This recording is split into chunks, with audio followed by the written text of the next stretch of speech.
Hello ನಮಸ್ಕಾರ.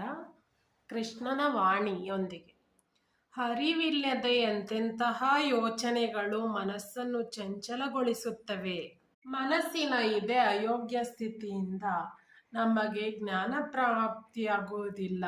ಮನಸ್ಸಿನ ಯೋಗ್ಯ ಸ್ಥಿತಿ ಕೇವಲ ಮನುಷ್ಯನ ಸಮರ್ಪಣೆ ಸ್ಥಿತಿಯಿಂದ ಆಗುತ್ತದೆ. ಸಮರ್ಪಣೆ ಮನುಷ್ಯನ ಮನಸ್ಸಿನಲ್ಲಿರುವ ಅಹಂಕಾರವನ್ನು ನಾಶ ಮಾಡುತ್ತದೆ. ಅಸೂಯೆ ಅಹಂಕಾರವನ್ನು ನಾಶಗೊಳಿಸಿ ಹೃದಯದ ಮನಸ್ಥಿತಿಯನ್ನು ಶಾಂತಗೊಳಿಸಿ ಮನಸ್ಸಿಗೆ ಏಕಾಗ್ರತೆಯನ್ನು ತಂದುಕೊಡುತ್ತದೆ. ಹೃದಯವನ್ನು ಶಾಂತಗೊಳಿಸಿ ಹಾಗೆ ಮನಸ್ಸನ್ನು ಏಕಾಗ್ರ ಸ್ಥಿತಿಗೆ ತರುತ್ತದೆ. ಈಶ್ವರನ ಸೃಷ್ಟಿಯಲ್ಲಿ ಜ್ಞಾನಕ್ಕೆ ಮಿತಿಯೇ ಇಲ್ಲ ಹಾಗೂ ಜ್ಞಾನಿಗಳಿಗೂ ಕೂಡ.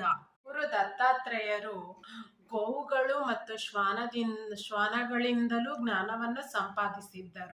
ಅರ್ಥಾತ್ ವಿಷಯ ಬ್ರಹ್ಮಜ್ಞಾನದಾಗಿರಲಿ, ಗುರುಕುಲದಲ್ಲಿ ಪ್ರಾಪ್ತಿಯಾಗಿರುವುದಾಗಲಿ, ಕಾಲಜ್ಞಾನದ್ದಾಗಿರಲಿ ಅಥವಾ ಜೀವಜ್ಞಾನದ್ದಾಗಿರಲಿ, ಗುರುವಿಗೆ ನಮ್ಮ ಮಹತ್ವ, ಗುರುವಿಗೆ ನಮ್ಮ ಸಮರ್ಪಣೆ. ಕೃಷ್ಣಂ ವಂದೇಹಂ ಜಗದ್ಗುರು. ಧನ್ಯವಾದಗಳು.